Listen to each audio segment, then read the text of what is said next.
नमस्कार दोस्तों, स्वागत है आपका कीमोफिलिक एकेडमी में। हम लोग अपने कॉन्सेप्ट सीरीज में चल रहे थे और कॉन्सेप्ट सीरीज में आगे बढ़ते हुए हम अपने आज का कॉन्सेप्ट डिस्कस करेंगे। और हमारे आज का जो कॉन्सेप्ट है वो है steric acceleration and steric retardation. क्या है? Steric acceleration and steric retardation.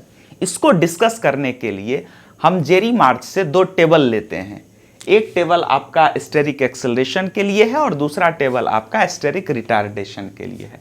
दोनों टेबल का हम आपको थोड़ा ब्रीफ कर देते हैं कि फर्स्ट टेबल जो स्टेरिक एक्सेलरेशन के लिए हमने लिया है उसमें हम रेट ऑफ हाइड्रोलिसिस देखते हैं अल्काइल हैलाइड का, और दूसरा टेबल जो हमने आपके स्टेरिक रिटार्डेशन के लिए लिया है उसमें हम लोग देखते हैं relative rate of SN2 for alkyl bromide. ठीक है, तो एक एक करके दोनों ऑब्जर्वेशन को हम लोग देखते हैं।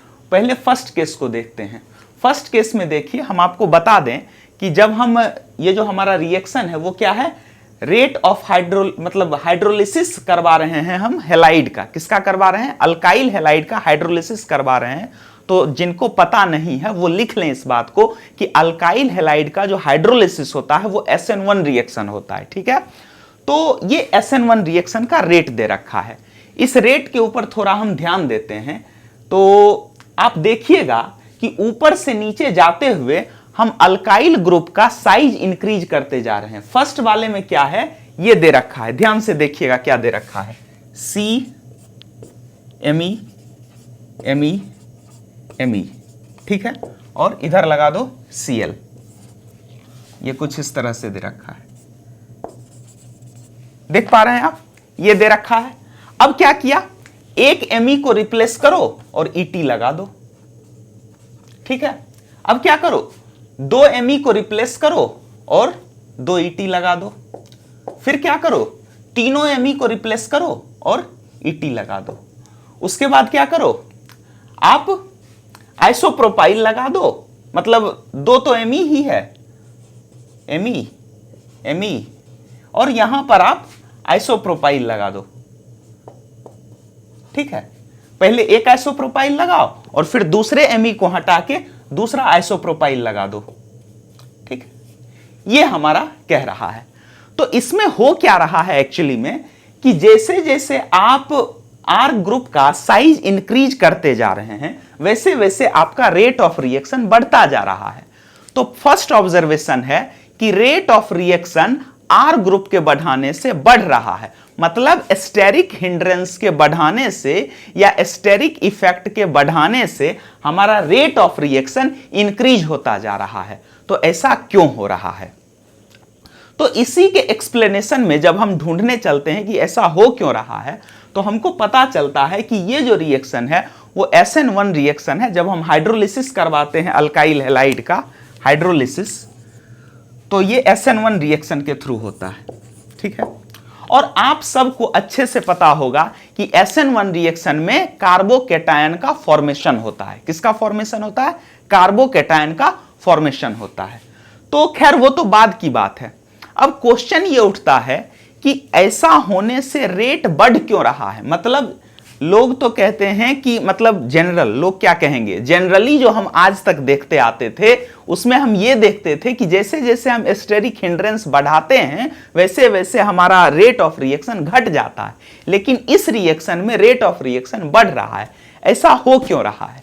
ऐसा इसलिए हो रहा है क्योंकि ये जो आपका ग्रुप है, ये वाला जो ग्रुप है, इसमें जो 3 ग्रुप जो लगे हुए हैं अल्काइल ग्रुप, ये अल्काइल ग्रुप अगर आप इनका एंगल देखेंगे तो ये एंगल आपका 109.5 डिग्री का होता है। कितना होता है? 109.5 डिग्री का एंगल होता है।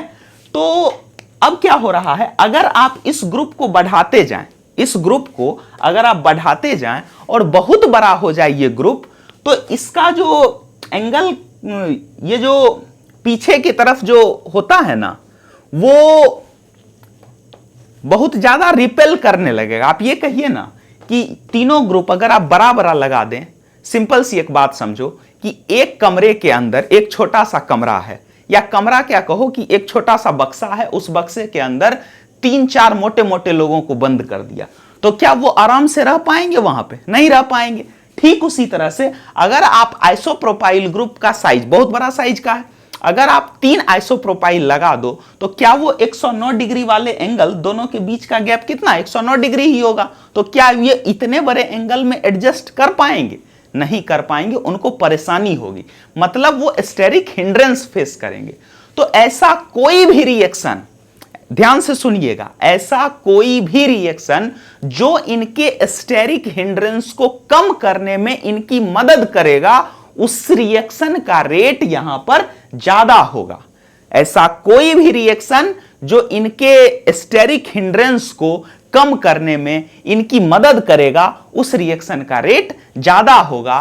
और इसी क्रम में हम देखते हैं कि जब हम SN1 रिएक्शन करवाते हैं, और एक और बात का ध्यान रखिएगा कि यहां पर जो ये लग रहा है, जो ये स्ट्रेन फेस कर रहा है, मतलब बड़े बड़े अल्काइल ग्रुप के लगने की वजह से जो स्ट्रेन फेस कर रहा है, इस स्ट्रेन का एक स्पेशल नाम होता है। This strain is known as B strain और बैक स्ट्रेन। बी स्ट्रेन और बैक स्ट्रेन, समझ रहे आप मेरी बात को? इसको क्या कहते हैं? बी स्ट्रेन कहते हैं या बैक स्ट्रेन कहते हैं। अब क्या होता है, अगर हम इसका SN1 रिएक्शन करवा दें, मतलब हाइड्रोलिसिस करवाएं, तो फर्स्ट स्टेप में क्या होगा, ये कार्बोकेटायन बनेगा। क्या बनेगा? कार्बोकेटायन बनेगा। और कार्बोकेटायन बनेगा, अभी हम इस सब को R कर देते हैं, इस सब को R लिख लो। अब R का आप अलग अलग नाम दे सकते हैं, सबको R कर दो, ऐसे करो, R R R। ये देखिए, देख पा रहे हैं आप इसको?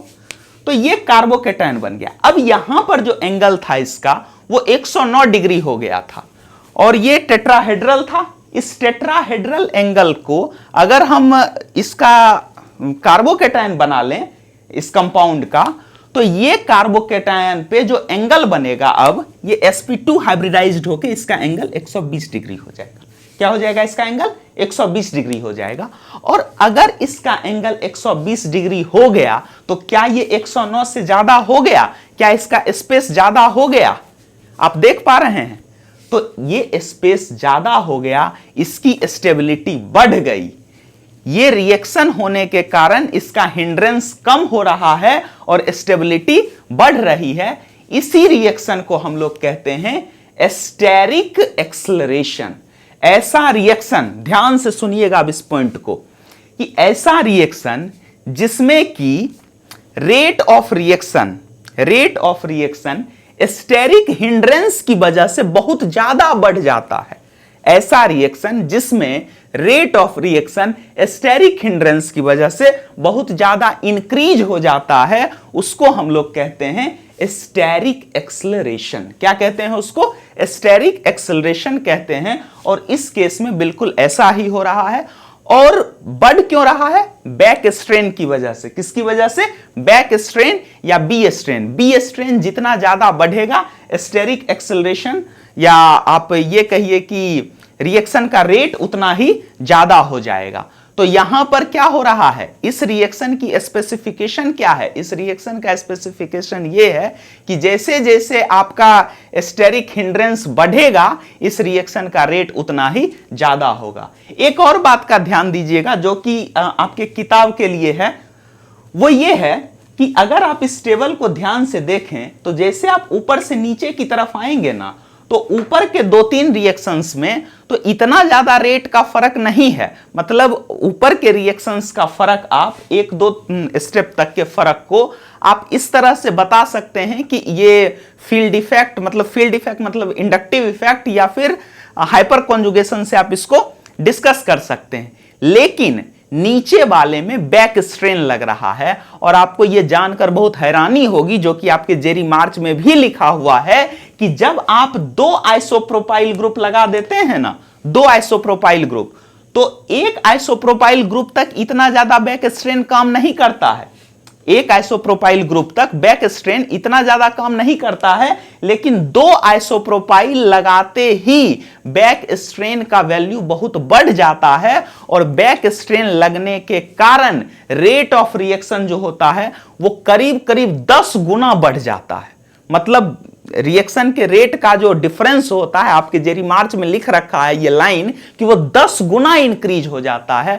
और इसका कारण आप कहीं भी किसी भी इलेक्ट्रॉनिक इफेक्ट से, चाहे वो हाइपर कॉन्जुगेशन हो, चाहे वो रेजोनेंस हो, चाहे वो इंडक्टिव इफेक्ट हो, फील्ड इफेक्ट हो, किसी भी इफेक्ट से आप इसको एक्सप्लेन नहीं कर सकते हैं कि ये 10 गुना क्यों बढ़ गया। बढ़ना तो ठीक है, बढ़ेगा, लेकिन इतना ज्यादा क्यों बढ़ गया? तो इसके बढ़ने के पीछे का सिर्फ और सिर्फ एक कारण है, दिस इज स्टेरिक हिंड्रेंस। सिर्फ स्टेरिक हिंड्रेंस की वजह से हो रहा है ऐसा। और ऐसे रिएक्शंस जिसमें स्टेरिक हिंड्रेंस की वजह से रिएक्शन का रेट बढ़ता है, such reactions are known as steric acceleration. क्या कहते हैं उसको? स्टेरिक एक्सेलरेशन कहते हैं। अब देखिए दूसरा केस। दूसरे केस में क्या है कि आप सब लोग SN2 रिएक्शन से वाकिफ होंगे, पहले भी पढ़े होंगे और आज भी, मतलब हमेशा SN2 SN1 तो हमेशा ही पढ़ना होता है। तो ये जो रिएक्शन है आपका SN2 रिएक्शन है। तो अगर आप इसमें ऑब्जर्व करें तो जैसे जैसे आप अल्काइल ग्रुप का साइज इंक्रीज कर रहे हैं, वैसे वैसे रेट ऑफ रिएक्शन घटता जा रहा है। तो हो क्या रहा है बेसिकली कि जब SN2 रिएक्शन देखते हैं, देखिए SN2 रिएक्शन कुछ इस तरह से होता है, R एंड R और यहां पर लगा दो BR।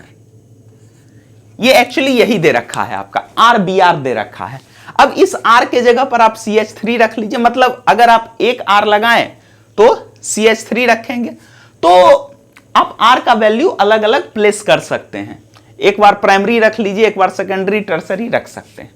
तो आप ये देखेंगे कि जब आप इस तरह का, इसके साथ जब आप SN2 करवाते हैं, SN2 जब आप करवाएंगे इसमें, तो ये रिएक्शन का रेट बहुत ही घट जाता है जैसे जैसे आप R का साइज बढ़ाते जाते हैं।